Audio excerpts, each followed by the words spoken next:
Okay भाई, next collar हमारे साथ हैं अक्षय। हेलो जी भाई। हाँ जी नमस्कार आप सबको। आदाब जी। जी मैं क्वेश्चन करना चाहता हूँ। आप इसको ज़्यादा दिल पे मत लीजिएगा, इसको एक नॉर्मल सी क्वेश्चन समझ कर लेना। तो मेरा एक क्वेश्चन है कि जैसे जो मुझे नहीं पता मोहम्मद प्रॉफिट को क्या बोला जाता है, मैं मोहम्मद बोलूँ तो ठीक ठीक है ना? मोहम्मद साहब कह लीजिए तो आप, जो स्टैंडर्ड है। अच्छा मोहम्मद, जी। हाँ जी, जो मोहम्मद साहब थे, हम्म। उन्होंने उन्होंने औरतों को बेचा, औरतों को खरीदा, औरतों के साथ क्या बोलते हैं उसको, हम क्या मतलब संबंध बनाए, जो स्लेव गर्ल्स थे उनके साथ। फिर उन्होंने जो नॉन मुस्लिम थे उनको मारे। तो ये एक कॉन्सेप्ट है। आपने बताया कि उनको अल्लाह, जो ईश्वर है, अल्लाह है, उसने ये सब करने के लिए बोला। ये एक कॉन्सेप्ट। दूसरा है बुद्धा। उसने बोला कोई ईश्वर नहीं है, कोई अल्लाह नहीं है, आपको किसी को गुलाम नहीं करना है, आपको किसी औरतों को ऐसे स्लेव गर्ल नहीं करना है, आप जो बुद्धा को नहीं मानता उसको मार दो, ऐसा नहीं करना है, ठीक। अपने हिसाब से जीवन जियो, शांति से जीवन जियो। ठीक है। तो अगर अगर जो अल्लाह मार काट के लिए बोल रहा है, स्लेव गर्ल को लेने के लिए बोल रहा है, बेकार की संबंध बनाने के लिए बोल रहा है, जोर जबरदस्ती का, अगर वो हो है भी, मैं उसको मानूँ क्यों? क्या इस डर से मान लूँ कि उसको नहीं माना तो वो मुझे जहन्नम में डाल देगा? अरे वो अगर एक अन्याय कर रहा है, तो भी नहीं, उसको मैं नहीं मानूँगा। जहन्नम में डालना है तो जाऊँगा।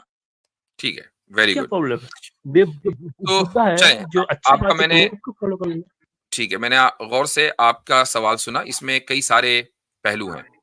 पहला पहलू ये है कि आपने एक इल्जाम लगाया कि मोहम्मद सल्लल्लाहु अलैहि वसल्लम ने औरतों के साथ अलियाज़ बिल्लाह सेक्स किया, सेक्स स्लेव्स को खरीदा फरोख्त किया, गैर मुस्लिमों को मारा, ये सब आपने इल्जाम लगाया।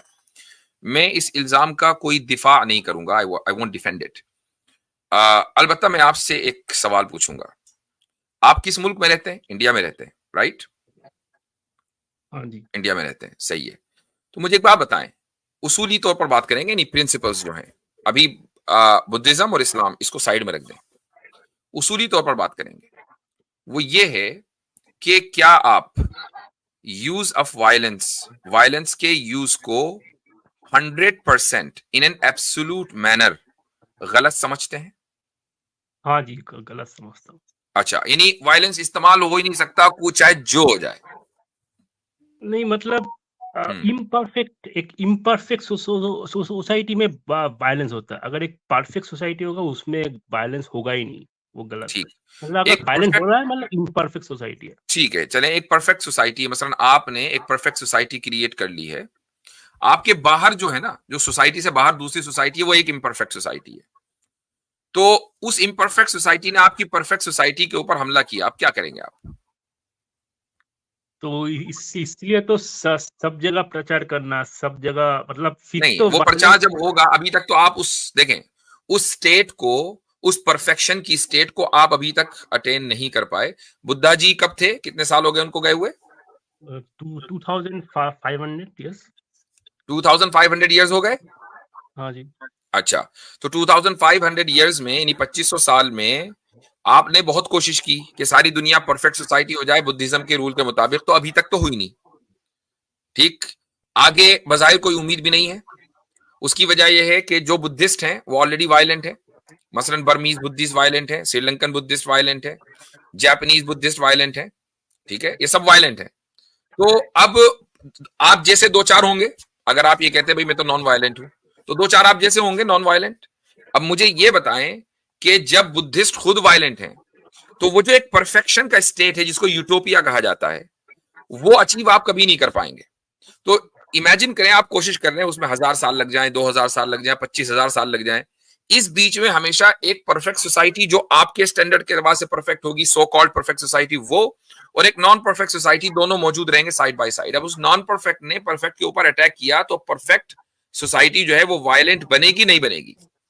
परफेक्ट सोसाइटी खत्म हो जाएगा, वो एग्जिस्ट ही नहीं कर पाएगा। परफेक्ट सोसाइटी खत्म हो जाएगी। अच्छा, हो तो जाएगा। अब मुझे बताएं कि क्या आप अपने खत्म हो जाने को बेहतर समझते हैं या अपने डिफेंड करने को बेहतर समझते हैं? अब जैसे जब वो हमला करेगा उस वक्त तो डिफेंड नहीं किया जा सकता ना, डिफेंड करने के लिए उसके पहले से तैयारी करना होगा।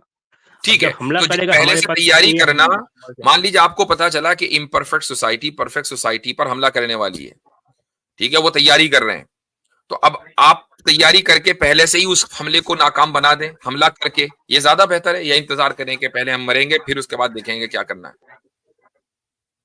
हाँ बेटर है, लेकिन उसको संभाल के करना पड़ेगा ताकि वो सोसाइटी डजंट मैटर, गलत डजंट ना हो मैटर जाए। कितना संभाल करना पड़ेगा, अटैक करना बेहतर है, इस हाल में अटैक डिफेंड करना करना, बेहतर है ना? डिफेंड करना, हाँ, डिफेंड करना, डिफेंड करना। डिफेंड जब हमला आप किसी करेगा भी तो मकसद से करें, आपको पता चल गया कि अगले साल चाइना मसलन हमला करेगा इंडिया के ऊपर और कंफर्म्ड रिपोर्ट है, तो इंडिया को तैयारी करनी चाहिए या नहीं? और मान लीजिए अगर चाइना एक थोड़ा सा कमजोर सी कंट्री हो, तो इंडिया को पहले ही जाकर अटैक करके उनकी सारी तैयारी को खत्म कर देना चाहिए, ये ज्यादा बेहतर है ना?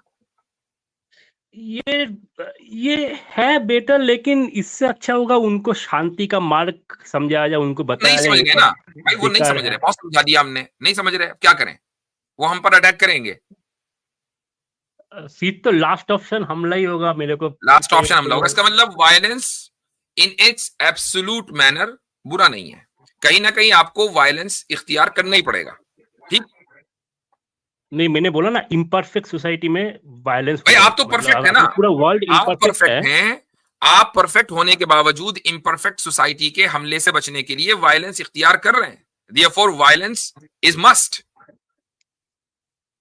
वही तो बोला ना, जो इम्परफेक्ट सोसाइटी अगर वो परफेक्ट बन जाए, तो परफेक्ट सारी नहीं बन सकती ना दुनिया अगर परफेक्ट बन भाई, जाए, सारी दुनिया परफेक्ट नहीं बन सकती, इट्स इम्पॉसिबल। वही तो प्रॉब्लम है ना। तो कमाल है, आप ये नहीं ये कह रहे हैं कि सारी दुनिया को परफेक्ट बनना चाहिए, जो कि इम्पॉसिबल है, और चूंकि सारी दुनिया परफेक्ट नहीं बन सकती तो अब वायलेंस हम अडॉप्ट करेंगे। बात ये हो गई ना, साबित ये हो गया कि वायलेंस को अडॉप्ट करना जरूरी है, चूंकि परफेक्शन पॉसिबल नहीं है, साबित हो गया। हाँ, मतलब उसको कंट्रोल मैनर में करना पड़ेगा। अरे आप कितनी कैद लगा लो, control can control, violence is necessary. नहीं, मतलब क्या होता है उसको मतलब कुछ नहीं, violence is necessary, perfection possible नहीं है, होल्ड ऑन, परफेक्शन पॉसिबल नहीं है, इम्परफेक्ट सोसाइटीज हैं, इम्परफेक्ट सोसाइटीज एक दूसरे से लड़ती हैं, हिस्टोरिकली यही हो रहा है, आगे भी यही होगा, ठीक है? तो अब वायलेंस जरूरी हो गया। नहीं, मतलब वायलेंस नेसेसरी का मतलब ये नहीं होना चाहिए कि on drop of A pin violence होगा, ये नहीं होना चाहिए। वो डिटेल है, वो डिटेल में मत जाइए, मैं सिर्फ वायलेंस की बात कर रहा हूँ, कैसे होगा वो बाद में बात करूंगा। हाँ, वो अभी मैं बात कर रहा हूँ वायलेंस की, वायलेंस मस्ट है। हाँ, अगर इम्परफेक्शन है तो रखना, इम्परफेक्शन है ना, अगर क्या मतलब है? हाँ, फिर तो रखना पड़ेगा थोड़ी, ये तो रखना पड़ेगा, ठीक है। अब जी वायलेंस हो गया मस्ट, सही है। अच्छा, वायलेंस में क्या होता है भाई? वायलेंस में ये तो नहीं होता कि आपने आंखें दिखा दी बड़ी गौर से, उसको घूरा और आपने कहा भाई वायलेंस हो गया, सामने वाला डर के भाग जाएगा। वायलेंस में आप जाहिर सी बात है कि ताकत यूज करेंगे, सामने वाला मरेगा, टूटेगा, उसकी हड्डी पसली एक होगी, ये सारे काम होंगे कि नहीं होंगे? हाँ, ये सब होगा, ठीक। तो अब एक आप परफेक्ट हैं, ठीक है, आपने अपने आप को परफेक्ट समझा हुआ है, सामने वाला इम्परफेक्ट है, और आप ये करेंगे यार, hold on, listen to me, सामने वाला इम्परफेक्ट और आप ये करें कि यार ये मेरे ऊपर हमला करेगा, ये हमला करने की तैयारी कर रहा है, I must teach him a lesson. अगर मैं उसको सबक नहीं सिखाऊंगा तो कल ये हमारे ऊपर हमला कर देगा, हमारी औरतों को कोई रेप करेगा, बच्चों को मारेगा, बूढ़ों को मारेगा। तो इससे पहले यह कि इनको जाकर हमला करके जो नुकसान है पॉसिबल उसको कंट्रोल किया जाए। अब आपने जाके उनके ऊपर हमला कर दिया। अब देखें, ये वो इम्परफेक्ट लोग हैं, परफेक्ट लोगों ने इम्परफेक्ट लोगों पर हमला किया और इसको आप जस्टिफाइड समझते हैं, ठीक? इसका मतलब ये हुआ आप परफेक्ट हो, ऐसा ही है, आप कह चुके हैं हम नहीं करने से कोई फायदा नहीं, यू ऑलरेडी हैव एडमिटेड। अब इसको आप परफेक्ट और इम्परफेक्ट की जगह अब आप रिलीजन ले आए, क्योंकि जो भी रिलीजन होगा, जैसे आप बुद्धिस्ट है ना, तो आप अपने आप को परफेक्ट समझ रहे हैं, तो अगर आप अपने आप को परफेक्ट समझते हैं और आपको यह हक है ना, तो एक मुसलमान को भी यह हक है कि अपने आप को परफेक्ट समझे। तो मुस्लिम सोसाइटी अपने आप को परफेक्ट समझती है और है। अब उसने देखा कि नॉन मुस्लिम सोसाइटी है जो इम्परफेक्ट है, वो हमला करेगी, तैयारी कर रही है, और अगर हमने उनको तैयारी करने दी और हम खामोश बैठे रहे तो कल को ये हमारे शहर के ऊपर यानी मदीने पर ये हमला करेंगे और ये औरतों को रेप करेंगे, बच्चों को कत्ल करेंगे, इसलिए पहले ही जाकर इनके ऊपर हमला करो। और आप इसको जस्टिफाइड कर चुके हैं। एग्जैक्टली यही हुआ रसूलुल्लाह सल्लल्लाहु अलैहि वसल्लम के जमाने में कि परफेक्ट सोसाइटी ने इनपरफेक्ट सोसाइटी को उनकी हरकतों पर या उनकी हरकतों को कंट्रोल करने के लिए उन पर हमला किया।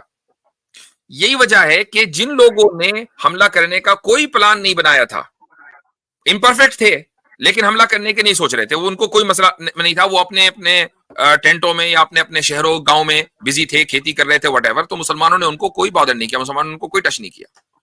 आराम से रहो भाई, जब आप हम पे हमला नहीं करोगे आइंदा तो हम भी आप पर हमला नहीं करेंगे। और इसके भी एविडेंसेस मेरे पास हैं, हदीस के अंदर ये सारी बातें लिखी हुई है, मैं अपने घर से नहीं बता रहा हूं, ठीक है। तो ये सूरत हाल है। तो अब मुझे बताएं कि इसमें प्रॉब्लम किधर है? एक परफेक्ट सोसाइटी को इम्परफेक्ट सोसाइटी पर हमला करना चाहिए। हाँ, तो जब मैं बोल रहा हूँ मैं हमला करूंगा, मैं मतलब स्टेट, ऐसा नहीं मैं एक इंडिविजुअल। हाँ, तो हम स्टेट की बात कर रहे हैं। रसूलुल्लाह सल्लल्लाहु अलैहि वसल्लम ने पहले एक स्टेट कायम किया जिसको द स्टेट ऑफ मदीना कहा जाता है, और उस स्टेट के तहत हमले हुए हैं जहां भी हुए हैं, या डिफेंस हुआ है। जब तक स्टेट कायम नहीं हुआ था मक्का में तो कोई हमला नहीं था, कोई जंग नहीं थी, कोई वायलेंस नहीं था। हाँ, और दूसरी बात ये है कि मतलब स्टेट को पहले कोशिश कर, मतलब सारी कोशिश होती थी भाई, ये आपने आपको मालूम नहीं है ना, स्टेट पहले कोशिश करता था।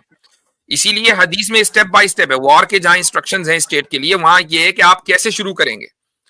अगर हमला होगा तो कैसे होगा कि पहले आप अपना बंदा भेजेंगे, वहां बात होगी कि हमारी ये डिमांड्स हैं, आप इसको कबूल कर लें, पीस ट्रीटी की कोशिश होगी, पीस ट्रीटी नहीं होगी तो ठीक है चलो भाई सब्जुगेशन विया टैक्स, यानी टैक्स आप दे दें, नहीं होगा वो तब जाकर वो अपनी अगर हरकतों पर अड़े हुए तो जाकर हमला होगा। ये सारा पूरा प्रोसीजर लिखा हुआ है, ऐसे नहीं कि एकदम हमला हो जाता है। नहीं मतलब कोई हमला करना चाहता है, क्यों करना चाहता है, उसका डिमांड क्या है? अच्छा ठीक है, मैं अगर थोड़ा सा जमीन छोड़ दूं तो हमला मैं क्यों छोड़ दूं? मैं छोड़ी जमीन, मैं तो परफेक्ट हूं भाई।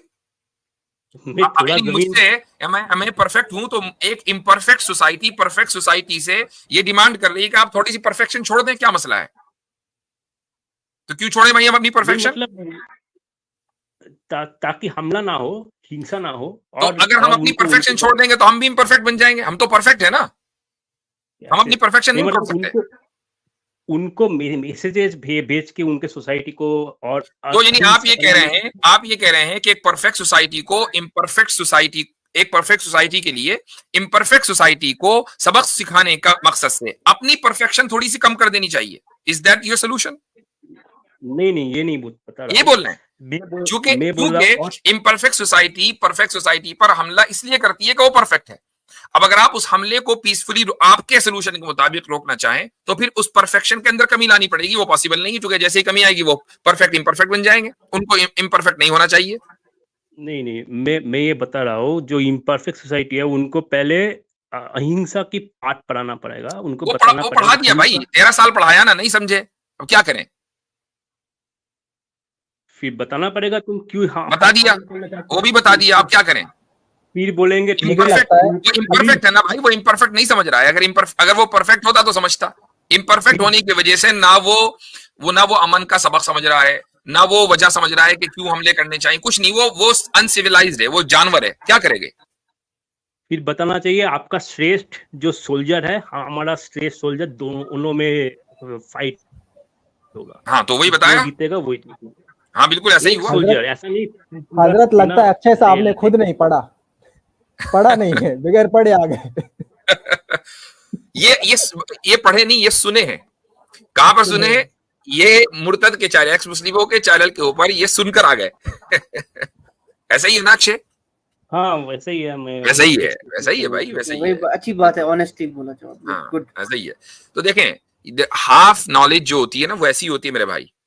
आपको बताया गया कि देखो ऐसा किया वैसा किया, आपने कहा यार ये तो बहुत बुरा हुआ, लेकिन जब आप हमारे चैनल पर आए और आपने वो बातें उगली जो आपने सुनी थी, हमारे सामने आके उंडेली, और हमने जो है उसको रैशनली बुनियादों के ऊपर स्क्रूटनाइज किया, तो सारी इमारत ढह गई। टू बी ऑनेस्ट सारी इमारत ढह गई। आप खुद ये अभी ये कह रहे थे यार मैं वायलेंट खुदा को क्यों मानूं, मैं तो बुद्धा को मानूंगा, और अभी आप खुद ही जो है आप कहने लगे कि हाँ यहाँ वायलेंस तो जरूरी है। इसका मतलब ये कि हर चीज जो है वो कॉन्टेक्स्ट बेस्ड होती है। ये जो मैंने पूरी आपके साथ गुफ्तगू की है ना, ये सिर्फ आपको समझाने के लिए कि हर चीज कॉन्टेक्स्ट बेस्ड होती है। कोई भी स्टेटमेंट ब्लैंकेट स्टेटमेंट को एक्सेप्ट नहीं करना चाहिए, उसके पीछे जो कॉन्टेक्स्ट है ना हमेशा वो समझना चाहिए, वरना हर चीज बुरी है। वरना फिर बुद्धा जी भी बुरे हैं, उनकी 10 चीजों के ऊपर आप जो है ऑब्जेक्शन उठा सकते हैं। ब्लैंकेट स्टेटमेंट जो है वो हमेशा मिसलीडिंग होगा, आप देखेंगे उसको कॉन्टेक्स्ट के हिसाब से। और आप जो एक्स मुस्लिमों के, सो कॉल्ड एक्स मुस्लिमों के, मुर्तदों के चैनल पर जाते हैं, अपोस्टेट्स के, तो वहां पर आपको blanket statements out of context सुनाए जाते हैं। ये बताया जाता है कि देखो ये जो मुसलमान है ना ये ऐसे हैं वैसे हैं, तो इनका जो बाइकआउट हो रहा है बिल्कुल ठीक हो रहा है। आप लोग उन बातों में आ जाते हैं और फिर आप ये कहते हैं कि हाँ भाई ये मुसलमान सारे गलत हैं, तो मैं तो इनकी दुकान पे जाऊंगा नहीं, मैं तो इनका बाइकआउट करूंगा, मैं इनके रेस्टोरेंट में नहीं जाऊंगा, ये फला फला है ना। ये सारी चीजें जो हैं ये बाकायदा एक कम्युनिटी के खिलाफ आप लोगों को तैयार किया जाता है और आपको वायलेंट बनाया जाता है। देखें एक बात याद रखिएगा अक्षय साहब, वायलेंस सिर्फ ये नहीं होता कि आप किसी की गर्दन उड़ा दें और किसी का हाथ काट दें, किसी को गोली मार दें। वायलेंस सिर्फ ये नहीं होता, आज के दौर में बहुत सारी वायलेंस की सूरतें हैं। मसलन साइबर वायलेंस है, इसी तरीके से फाइनेंशियल वायलेंस है। ये जो इस वक्त हो रहा है ना, आपके जहनों को कंटेमिनेट कर दिया इन लोगों ने, और आप ये समझने लगे कि मुसलमान बुरे होते हैं, मुसलमान ऐसे होते हैं वैसे होते हैं, लिहाजा हम उनके साथ कोई मामला नहीं करेंगे, कोई डीलिंग नहीं करेंगे। तो आप फाइनेंशियल वायलेंस कर रहे हैं ऑलरेडी, आप वायलेंस में हैं, आप वायलेंट हैं, याद रखिएगा। वायलेंस का मतलब सिर्फ किसी को गोली मार देना नहीं है, किसी का बॉयकॉट करके उसका लुकमा छीन लेना, ये भी वायलेंस है। हाँ जी, सही है, सही बात। आपसे बात करके अच्छा लगा, आपके बात करके अच्छा। सिर्फ एक बात बोल दीजिएगा, वायलेंस इंडिविजुअल में नहीं हो कि क्योंकि बहुत लोग हमारी बातें सुननेगा, वो शायद इंडिविजुअल बेसिस में मान लेगा। तो आप लास्ट में एक बार बोल दीजिए, वायलेंस इंडिविजुअल बेसिस में नहीं, स्टेट का होना चाहिए। इंडिविजुअल अगर आप मेरी स्ट्रीम रेगुलर देखते हैं तो हम इंडिविजुअल वायलेंस के हमेशा खिलाफ और उसको कंडेम करते हैं। वायलेंस स्टेट करता है और स्टेट को हक है, और वो स्ट्रेटेजी पॉलिसीज की बुनियाद पर करता है। हाँ जी, ठीक है, धन्यवाद आपसे बात। ठीक है, चलें, शुक्रिया।